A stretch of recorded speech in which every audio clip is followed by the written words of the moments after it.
Hey everybody, and welcome to another video here. And in the title, you'll see self-fulfilling prophecies are real. Self-fulfilling prophecies are real. Do you believe they're real? If you do, if you don't, put it in the comments. I'd love to hear your opinion.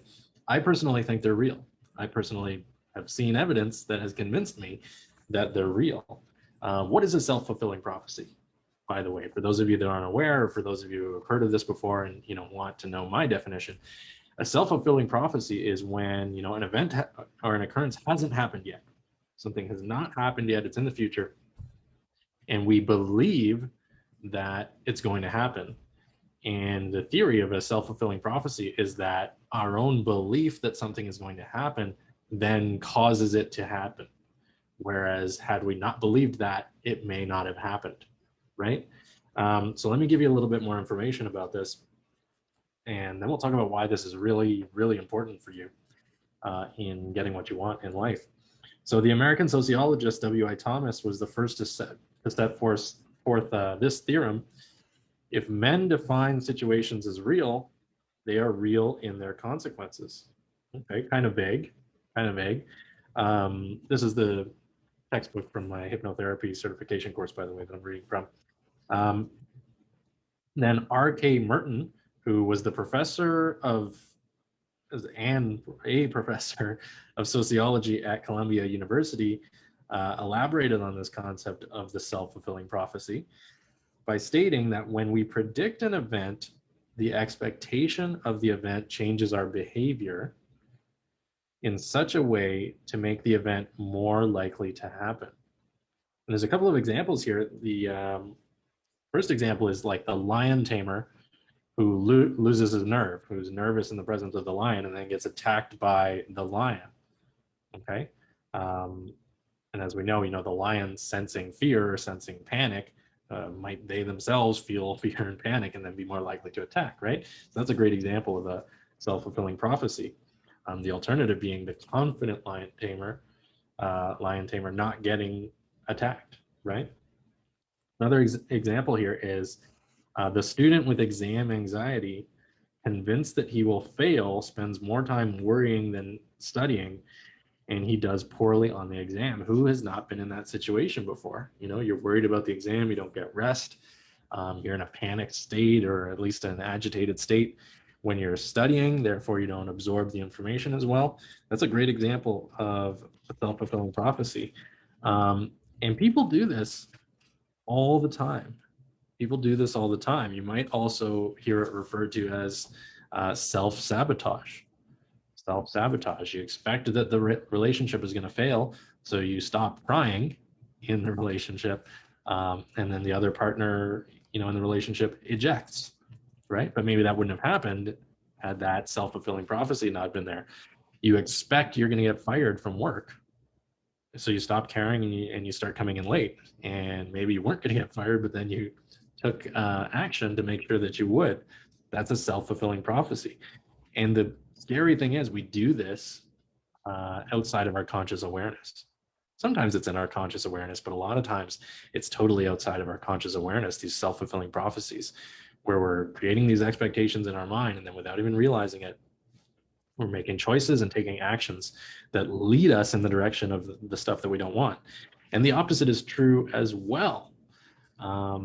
Self-fulfilling prophecies can be great things, can be good events that you want to happen, right? If you thoroughly believe that you're going to get your dream job when you go in for the interview, then you're going to be more confident, you're going to be more relaxed, you're going to be more personable and less nervous during the interview, and therefore are more likely to build rapport with the interviewer and therefore are more likely to get the job, right? That's another example of a self-fulfilling prophecy. Or, you're in sales. You're in sales. Everybody's in sales, in my opinion, and you're either selling a product or you're selling yourself or you're selling whatever. Everybody's in sales. That's a video for another day. But let's say, you expect to make a certain number of sales. You expect to sell a certain number of products, so you feel confident. So when you're more likely to enthusiastically make your sales calls or send messages or be friendly and build relationships with potential clients and customers, versus the person who expects to make no sales, Well, what's their attitude going to be like going into potential sales conversations, right? It's not going to be as good, obviously. So, you know, examine what are your beliefs, examine what are your expectations in life. Do you expect to be successful? Do you expect to receive the results you want? Do you expect to reach the goals that you want? Because if you genuinely don't expect those things, you very well may be sabotaging yourself without even realizing it, right? If you do expect those things, you very well may be empowering yourself without even realizing it. And be very careful what you vocalize. You know, that what you say out loud tends to fortify any self-fulfilling prophecies that are, you know, currently in play for you. So if you're about to go to a job interview and you say, "There's no way I'm going to get this job," well, you've just strengthened that self-fulfilling prophecy, right? Versus if you say, you know, let's see what happens, which is, you know, sort of moderate or medium way thinking, versus I have a really good job, good opportunity here. I'm going to do my best, and I think I have just as good an opportunity as anybody else to get this job, versus I'm for sure going to get hired, right? Think about the ways that your unconscious mind or your subconscious mind are going to interpret that language, and that interpretation will lead to, you know, unconscious behavior, right? So that's the theory of self-fulfilling prophecy. What's your opinion? Do you think that's something that makes sense? Do you think it's nonsense? Give me your opinion in the comments there below. If you have any questions, if you have recommendations for future topics you'd like me to cover in these videos, please go ahead and drop those in the comments. I just want to say I really appreciate you. If you're watching to this point, we're now at around the 7-minute mark or whatever. Thank you. Thank you for watching through to this part in the video. Thank you for, you know, enjoying my content. I really genuinely hope that you get great value from this. You find this information empowering and important.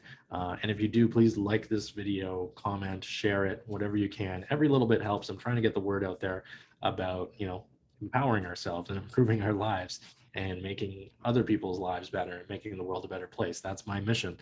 So please, you know, it costs you nothing to help me with this mission. Just like and share the video. That would be super duper fantastic.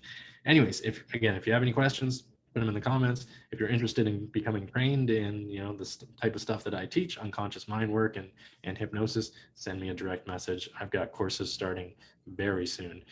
And that's it for now. Thank you for watching again. Have a great rest of the day and a great rest of the week, and I'll be speaking with you again very soon. Bye-bye.